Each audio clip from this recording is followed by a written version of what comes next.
আপনারা ভোট দিয়ে নেতা নির্বাচিত করেছেন, যারা আজকে এসেছিল তাদের আজকে গণতান্ত্রিক প্রক্রিয়া আঘাত দেওয়া হয়েছে। গণতন্ত্রের প্রক্রিয়া না, অগণতান্ত্রিক প্রক্রিয়ার আঘাত দিয়েছে গণতন্ত্রের উপরে। সেই জন্য দীর্ঘক্ষণ বসে পঞ্চায়েত সমিতির যারা সদস্যরা আছে বিডিও অফিসের সামনে অবস্থান বিক্ষোভ করেছিল। অবশেষে বিডিও বাধ্য হয়ে তাদেরকে ডেকেছে। এপিও চেয়ার আর বিডিও স্যারের কাছে লেটার জমা করা হয়েছে যে নিয়ম মেনে যে বার্ষিক সভাটা হওয়ার কথা সেটা হয়নি, যাতে আগামী দিনে নিয়ম মেনে বার্ষিক সভা হওয়ার দরকার তার জন্য লিখিত জমা করা হয়েছে। বিডিও স্যার আশ্বস্ত করেছে যে এক সপ্তাহের মধ্যে জেলাইকা পাঠিয়ে যাতে এই সমস্যাটাকে সমাধান করা যায় তার জন্য আশ্বস্ত করেছে। তো আমরা আইনে বিশ্বাসী, আমরা law and order situation create হোক এরকম চাইবো না।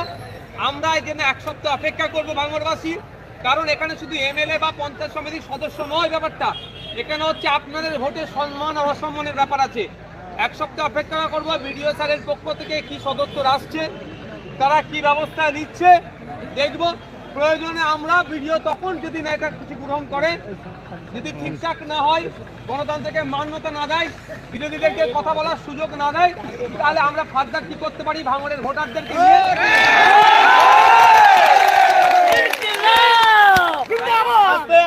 অনুরোধ। বন্ধুগণ যারা এসছেন ভাঙড়ের বাসী, ভাঙড়ের গণতন্ত্র রক্ষার লড়াই আপনারা এগিয়ে এসেছে, আপনাদের জানাই।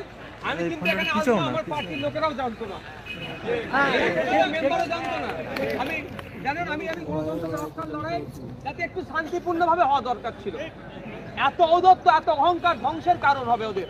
আরে 5 মিনিট 10 মিনিট আমাদের মতো বিরোধীরা বলতো কিসের জন্য, ভাঙড়ের ডেভেলপমেন্টে নিয়ে কথা বলতো, কিন্তু এত বড় কিন্তু এরা এত বিরোধীদেরকে বলতে দেবে না। সেদিন আর ভাঙড়ে নয়, বিরোধীরা বলবে। কিন্তু আমি আপনাদের কাছে অনুরোধ করি, সবের একটা সিস্টেম আছে। আমাদের সাথে অন্যায় হয়েছে, আমরা কাকে জানালাম?